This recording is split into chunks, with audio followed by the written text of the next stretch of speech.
주께로 나오라 영원하신 주께 나오라 사랑으로 안아주시는 변함없으신 나의 할렐루야. 이 시간 우리 마음을 모아 주님을 찬양하는 시간을 갖도록 하겠습니다. 네, 함께 부르실 찬양은 나의 사랑 나의 어여쁜 자야. 이 시간 함께 찬양하시겠습니다.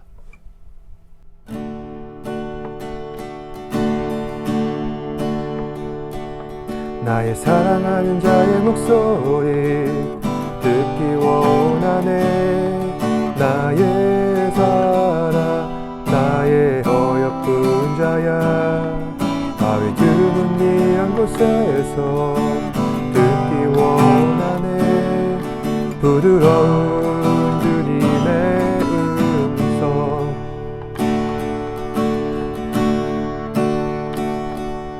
나의 사랑하는 자의 목소리 듣기 원하네.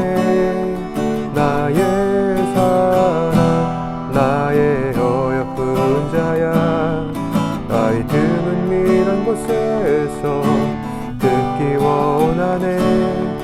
부드러운 주님의 음성. 나의 사랑 나의 사랑 나의 어여쁜 자야. 일어나 함께 가자. 나의 사랑 나의 사랑 나의 어여쁜 자야. 일어나 함께 가자.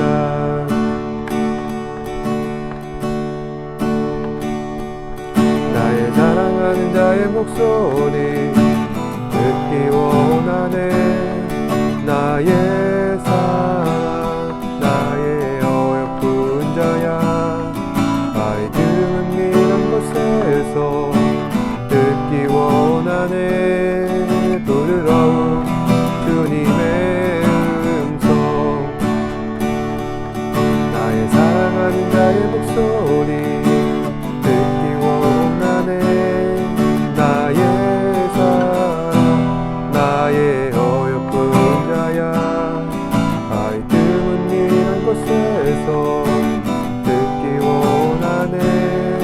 부드러운 주님의 음성. 나의 사랑 나의 사랑 나의 어여쁜 자야. 일어나 함께 가자. 나의 사랑 나의 사랑 나의 어여쁜 자야. 일어나 함께 가자. 나의 사랑 나의 사랑 나의 어여쁜 자야. 일어나 함께 가자. 나의 사랑 나의 사랑 나의 어여쁜 자야. 일어나 함께 가자. 일어나 함께 가자. 일어나 함께 가자.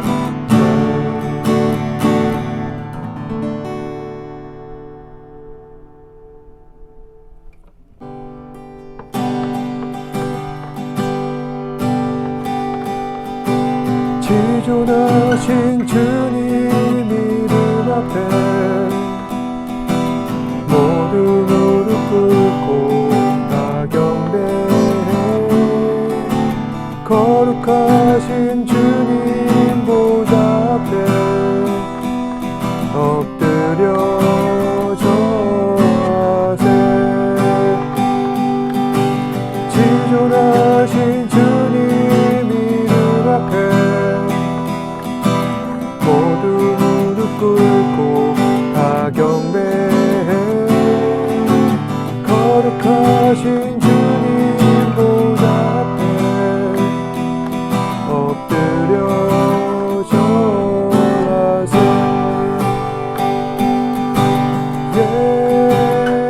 예수는 그리스도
한때 대중문화 영역에서 크로스오버라고 하는 신종 장르가 각광을 받던 때가 있었습니다.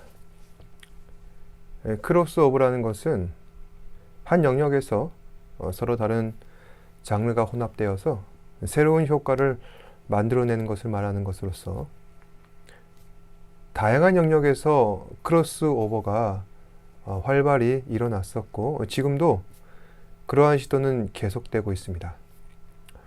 예를 들어서 비틀즈와 같은 유명한 팝밴드가 이제 클래식 관현악단과 협연을 한다든지 아니면 최근에 인기를 끌고 있는 흑백 요리사 같은 경우 거기에 출연한 미쉐린 주방장 같은 경우에는 프랑스 고급 요리가 주 전공인데 거기에 아시안 요리 기법을 다양하게 응용한다든지 이처럼 어느 한 장르만 고집하는 것이 아니라 서로 다른 요소들을 적절히 혼합하여서 새로운 것을 만들어내고 사람들은 이러한 새로운 시도에 많은 호평을 보내고 있습니다. 하지만 어떤 경우는 안 하는 이만 못한 크로스오버가 일어나기도 합니다. 크로스오버가 노리는 것은 무엇일까요?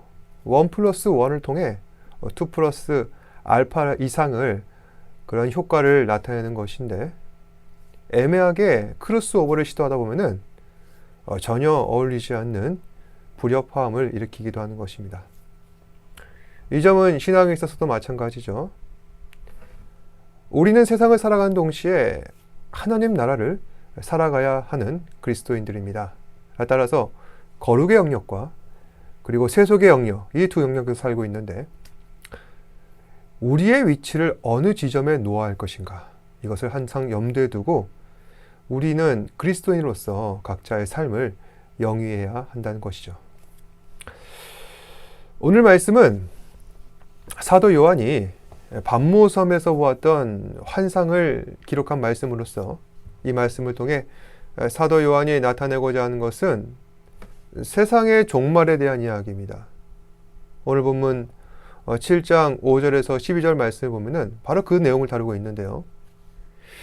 이 말씀이 어떠한 맥락 속에 전개되는 말씀이냐면 세상의 종말의 때가 임하여서 보좌에 앉으신 하나님께서 종말의 카운트다운을 상징하는 7개의 인을 떼고 계십니다. 총 5개의 인이 떼셨고 6번째 인을 떼자 해가 검게 변하고 달이 피같이 되며 하늘의 별들이 땅에 떨어지게 되고 하늘은 두루마리처럼 밀려나가 산과 섬은 이리저리 옮겨 다니고 그리고 땅 위의 군왕들은 저마다 이러한 천재지변으로 인하여서 숨어 지내는 정말 세기말적인 종말의 상황이 바로 오늘 요한이 본 환상 속에 일어나고 있었다는 것입니다. 이 이야기가 바로 오늘 말씀 이전에 나타난 현상들이었고 그리고 사도 요한은 오늘 말씀을 통하여서 하나님께서 택하신 이스라엘 12지파 가운데 구원의 징표라 할 수 있는 인침을 받게 된 사람들, 이 사람들을 오늘 말씀 계시록 7장 5절에서 8절 말씀까지 보고 있었습니다. 근데 이들은 유다, 르벤, 갓, 아셀, 납달리, 므낫세, 시므온, 레위, 이사갈, 스불론, 요셉, 베냐민, 즉 이스라엘 12지파로서 각 지파마다 12,000명의 사람들이 그 가운데서 인침을 받게 되었고 그렇게 인침을 받은 사람들을 전부 다 계수해 보았더니 다 해서 14만 4천 명이 되었다는 것입니다. 이 14만 4천 명이라는 숫자에 대해서 오늘날 한국교회에서 큰 문제를 일으키고 있는 신천지에 관한 이슈가 있습니다. 다들 신천지 알고 계시죠? 그렇지만 이 신천지가 무엇이 잘못되었는지 그 교리가 무엇에 문제가 있는지 모르시는 분들이 참 많으실 겁니다.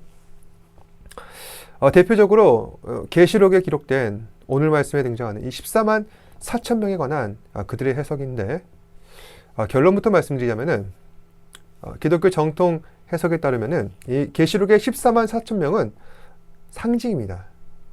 그러니까 14만 4천 명은 12 곱하기 12 곱하기 1000을 한 숫자로서 이것은 구약의 12지파, 그리고 신약의 12사도, 그리고 성경에서 수의 충만을 상징하는 천을 곱한 숫자라는 것을 말하죠. 다시 말해서 구약과 신약 시대 모두를 포함하여 구원받은 허다한 성도를 상징하는 것이 바로 오늘 이 계시록에 기록된 14만 4천 명에 대한 정통적이고 올바른 해석이라는 것입니다. 그런데 신천지에서는 그렇게 생각 안 하죠. 문자 그대로 14만 4천 명만 구원받는다고 생각하는 것입니다. 따라서 이 신천지 교도들은 그 14만 4천 명 안에 들어가려고 교주가 명령하는 대로 목숨까지 다 걸고 뭐든지 하는 거죠. 오늘 말씀에서 하나님의 택함받은 14만 4천 명은 하나님께 택함받아 구원받은 온 교회 성도들을 나타내는 것인데, 그러면은 그 구원받은 성도들은 종말의 때에 어떠한 모습을 보이고 있는가? 성도들은 종말의 카운트다운이라 할 수 있는 봉인된 7인을 떼는 그때에 하나님께 찬양과 경배를 올리는 그러한 모습을 보여주고 있습니다. 9절에 보시면은 이 일 후에 내가 보니 각 나라와 족속과 백성과 방언에서 아무도 능히 셀 수 없는 큰 무리가 나와 흰옷을 입고 손에 종려가지를 들고 보좌 앞과 어린 양 앞에 서서 10절입니다. 큰 소리로 외쳐 이르되 구원하심이 보좌에 앉으신 우리 하나님과 어린 양께 있도다. 여기서 말하는 각 나라와 족속과 그리고 백성과 방언에서 아무도 할 수 없는 큰 무리가 나왔다는 말은, 이것은 곧 구원받은 성도 모두를 말하는 것으로서 이 구원받은 성도들이 나와서 어떠한 모습을 하고 있는가? 흰옷을 입고 손에 종려가지를 들고 보좌 앞과 어린 양 앞에 서서 큰 소리쳐 말하기를 구원하심이 보좌에 앉으신 우리 하나님과 어린 양께 있다 라며 찬양하고 있다는 것입니다. 여기서 흰옷을 입는다는 것은 죄를 이기고 승리한 정결하고 순결한 백성들을 말하는 것으로서 곧 구원받은 성도 모두에게 해당되는 것입니다.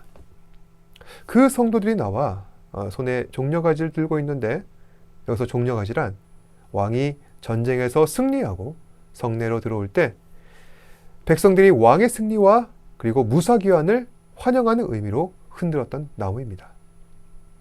그런데 종려나무에는 부활의 의미도 있다고 합니다. 이것은 곧 십자가로 인하여서 죄와 사망 권세를 이기시고 부활하신 예수 그리스도들을 성도들이 맞이하는 것으로 나타납니다. 예수님께서도 십자가 고난을 당하시기 전에 이스라엘 백성들이 예수님께서 입성하실 때 종려나무 가지를 흔들었습니다. 그런데 그 사람들이 예수님을 향하여서 종려나무 가지를 흔든 것은 예수님에 대하여 다윗과 같은 정치적 메시아로서 그 기대감 때문에 예수님을 향해 흔든 것이지, 결코 부활하신 예수 그리스도를 환영한다는 그런 의미에서 흔든 것은 아니라는 것이죠. 그리고 이제 그 때가 지나가고 우리 영혼을 구원하실 메시아 예수 그리스도를 전심으로 환영하는 진정한 주의 백성들이 오늘 말씀에 나타나겠다는 겁니다. 나타나게 되었다는 겁니다. 바로 그 사람들이 구원받은 성도들이라는 것이죠. 그리고 구원받은 성도들이 말하면서 찬양하기를 구원하심이 보좌에 앉으신 어린 양께 있도다. 보좌에 앉으셨다는 말은 왕의 권위, 즉 성부 하나님을 말하는 것입니다. 어린 양이란 제단 위에 바쳐진 희생제물, 즉 예수 그리스도를 말하는 것이죠. 그러니까 구원하심이 보좌에 앉으신 어린 양께 있다라는 것은 예수는 그리스도, 예수는 주라는 말씀입니다. 우리를 구원하신 하나님 어린 양께서 우리와 함께 하신다. 세상의 종말이 임하면 어떻습니까? 다른 나라 그리고 다른 사람들은 난리와 그 안에 소동이 일어나게 됩니다. 높은 산으로 도망치고 동굴로 숨어버리는 것이죠. 혼란의 소용돌이입니다. 하지만 믿음의 사람들은 그렇지 않다는 것이죠.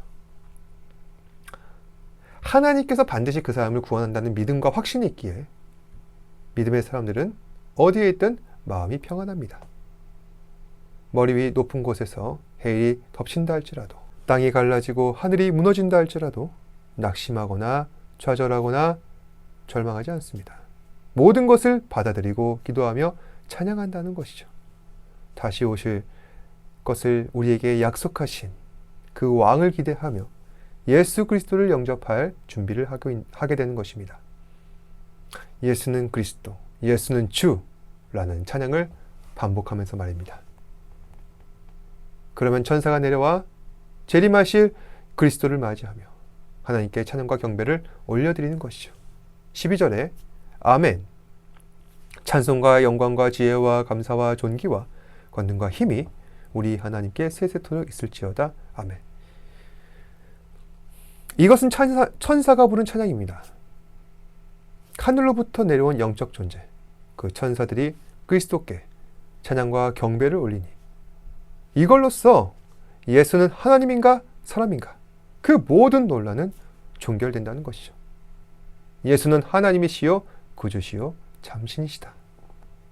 그리고 이 사실을 확정짓는 말이 오늘 말씀 12절과 그리고 그 앞에 뒤에 나온 그 아멘이라고 하는 감탄사인데, 첫 번째 아멘, 12절에 나온 첫 번째 아멘은 무엇이냐면은 오늘 본문 10절에 기록된 성도들의 찬양, 구원하심이 보좌에 앉으신 우리 하나님과 어린 양께 있도다 라는 이 찬양에 대한 화답인 것이며, 또 두 번째 아멘은 12절에 언급된 찬송과 영광과 지혜와 존귀와 감사와 권능과 힘, 이 7가지 속성에 대해서 아멘했다는 것입니다. 다시 말해 이 7가지 속성은 하나님께서 갖고 계신 신적 속성을 말하는 것으로서 이 신적 속성은 하나님께 속한 것이며 이런 하나님 앞에 찬양과 경배를 올린다는 말씀으로 천사가 직접 아멘 아멘 하며 예수님은 하나님이심을 증언하고 있는 말씀이라 할 수 있습니다.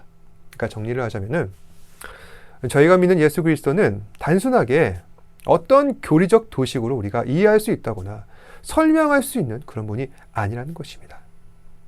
물론 우리는 성경 말씀을 근거로 바른 교리를 도출하여서 예수님에 대해서 잘 이해하고 정리하려고 합니다. 하지만 그걸로 충분치 않다는 것이죠. 다만 어떠한 상황 속에서도 우리가 부인할 수 없는 한 가지 진리가 있는데 그것은 무엇이냐? 예수는 저희를 죄에서 구원하셨고 부활하심으로 영원한 생명과 하나님 나라에서의 평강을 약속하셨다는 것입니다. 그리고 우리는 이 구원의 은혜와 생명의 소망이 있기에 예수님을 믿고 의지할 수 있는 것이죠. 그런데 문제는 종말이 임할 때까지 앞으로의 우리의 삶입니다. 아까도 말씀드렸지만은 저희가 크로스오버를 어정쩡하게 하면은 1+1이 아니라 1-1이 될 수도 있다고 하였습니다. 우리에게 1+1이란 무엇입니까? 세상과 하나님 나라입니다. 우리는 세상도 살고 있지만 하나님 나라도 살고 있습니다. 다시 말해서 이 어정쩡한 상황이 저희의 시험 무대가 되었다는 것입니다. 세상과 하나님 나라, 그 어느 쪽도 소홀히 할 수가 없습니다. 어떤 사람은 세상을 더 사랑해서 하나님 백성답게 살지 못하고 있습니다. 또 어떤 사람은 교회를 열심히 하는데 세상 일은 엉망입니다. 왜 그런 일이 발생하는 걸까요? 성과 속은 양극단이 아니죠. 구별되는 것이 아니라 공존되어야 하는 것입니다. 만약 성을 강조하여서 속을 부정한다면 그 사람은 비현실적인 사람이 되는 것이고, 속을 더 중시하고 성을 외면한다면 아주 세상적인 사람이 되는 것입니다. 이 두 가지를 조화롭게 양립하는 것은 힘듭니다. 그럼 하나님께서는 왜 저희에게 이런 힘든 상황을 허락하신 걸까요? 신학에서는 이미 아직이라는 개념이 있습니다. 이미란 예수 그리스도께서 성육신 하심으로 이미 하나님 나라가 이 땅에 나타났다는 것입니다.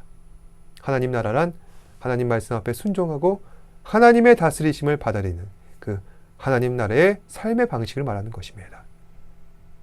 현재 우리는 그런 하나님 나라에 살고 있죠. 대표적인 증거가 바로 교회입니다. 우리는 교회를 통하여서 말씀을 배우고 하나님을 예배하며 하나님 나라 백성으로 살아가고 있습니다. 하지만 아직 예수님께서 재림하시지 않으셨죠. 종말의 때는 아직 오지 않은 것입니다. 따라서 하나님 나라는 아직 완성되지 않았습니다.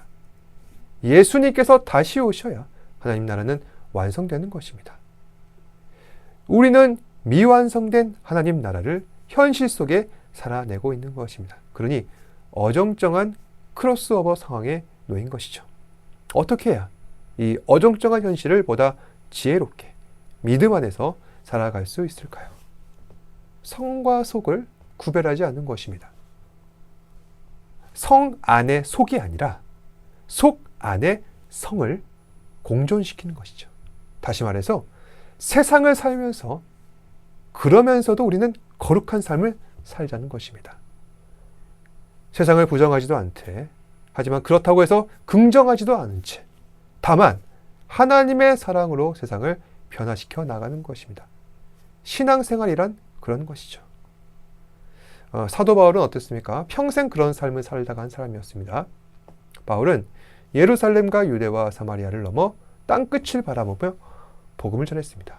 그때 바울이 살고 있던 예루살렘과 유대와 사마리아 밖은 성이 아니라 속이었습니다. 하나님을 알지 못하고 예수 그리스도의 십자가와 부활 사건을 그들은 알지 못합니다. 각자 소견에 따라서 자신의 마음에 맞는 신들을 섬기고 성공을 추구하며 타락과 세속적인 삶을 살았던 것입니다. 바울은 그런 세속적인 곳만을 돌아다니며 복음을 전했던 사람입니다. 속 안에 성을 공존시킨 것이죠. 그랬더니 속 안에 있던 사람들이 성으로 바뀌었습니다. 복음이 그들 안에 있는 속을 성으로 바꾼 것입니다. 이처럼 사도 바울이 세상을 돌아다니면서 복음을 전하게 된 이유는 이미 아직이라는 신학적 개념을 염두에 두었기 때문입니다. 그리스도로 말미암아 이미 하나님의 나라가 임하였으니 더 이상 절망과 낙심이 아니라 소망을 갖고 살자. 하지만 아직 하나님 나라가 완성되지 않았으니 땅끝까지 속을 성으로 변화시키자. 바로 이것이 성으로 변화된 우리가 속 안에 살고 있는 이유입니다. 따라서 우리는 날마다 변화되어야 합니다. 동시에 변화시켜야 합니다. 뭔가 좀 거창한 얘기 같습니다. 부담스럽기도 하고요.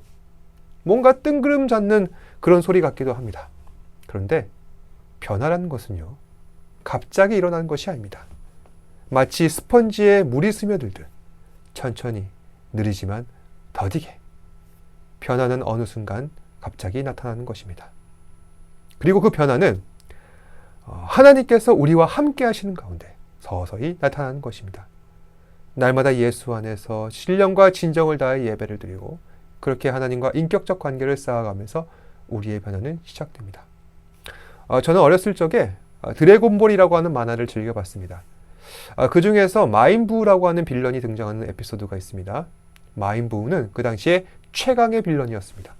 아무리 센 사람도 이 마인부를 이길 수가 없습니다. 결국 주인공은 마인부를 이기기 위해 다른 세계의 개왕신에게 찾아가 자신의 한계까지 능력을 끌어올리게 됩니다. 그런데 그 능력을 끌어올리는 기술은 아주 오랜 시간 동안 우리가 이해할 수 없는 이상한 의식을 하고 그 이상한 의식을 하는 개왕신 앞에 주인공은 오랫동안 서 있어야 하는 것입니다. 결국 주인공은 다급한 상황에 개왕신을 믿지 못하여 힘을 폭발시키지만 그 사람 말대로 정말 힘이 세지는 것을 보고 잠자코 그가 하는 일을 수긍할 수밖에 없었습니다.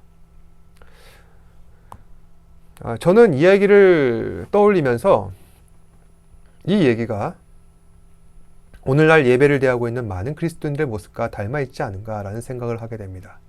사실이 그렇죠. 교회에서는 자꾸만 열심히 예배 나와라, 예배 나와라, 예배를 자꾸만 강조합니다.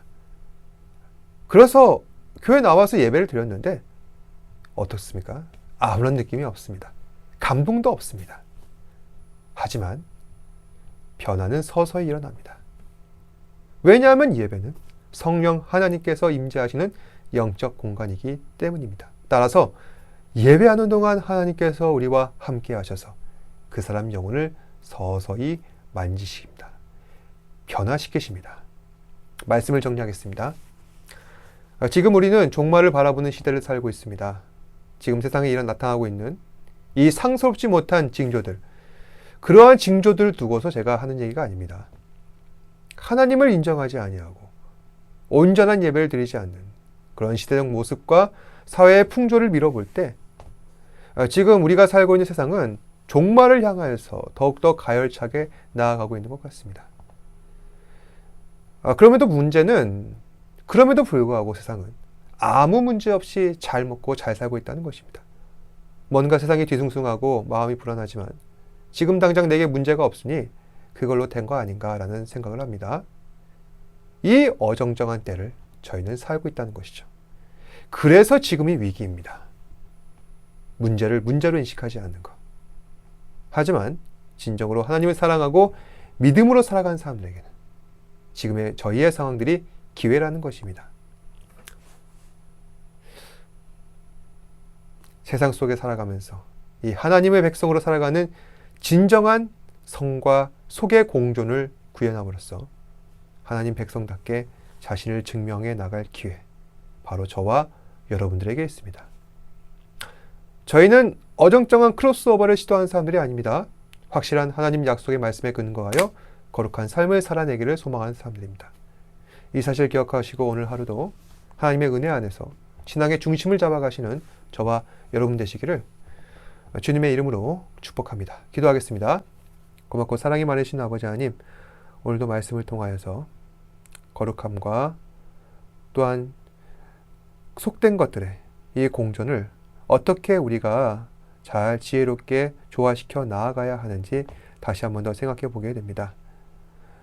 참 지혜로운 사람은 성과 속을 구별하는 것이 아니라 공존시킴으로써 속 안에 성을 나타내게 하고 또 하나님의 은혜로 세상을 변화시켜 나가는 사람인 줄로 믿습니다. 주님, 우리는 이 어정쩡한 시대를 살고 있습니다. 그 이유는 하나님께서 우리를 스펀지처럼 세상에 놓아두심으로써 이 스펀지 같은 세상에 하나님의 거룩하심으로 물들게 하려는 거룩하신 하나님의 뜻이 있다는 것을 다시 한 번 더 인정합니다. 주님, 종말을 향해 가는 이 시대 가운데에서 우리 사랑하는 지체들이 정말 거룩함과 이 속된 것의 이 상황 가운데 무게의 중심을 잘 잡게 하시고 그 신앙의 무게 중심으로 인하여서 주 앞에 영광을 돌릴 수 있는 사랑하는 우리 지체들 되게 하여 주옵소서. 모든 말씀 예수님 이름으로 기도합니다. 아멘. 하늘에 계신 우리 아버지여, 이름이 거룩히 여김을 받으시오며 나라가 임하옵시며 뜻이 하늘에서 이루어진 것 같이 땅에서도 이루어지이다. 오늘 우리에게 일용할 양식을 주시옵고 우리가 우리에게 죄 지은 자를 사하여 준 것 같이 우리 죄를 사하여 주시옵고 우리를 시험에 들게 하지 마시옵고 다만 악에서 구하옵소서. 나라와 권세와 영광이 아버지께 영원히 있사옵나이다. 아멘. 다 같이 소리쳐 우리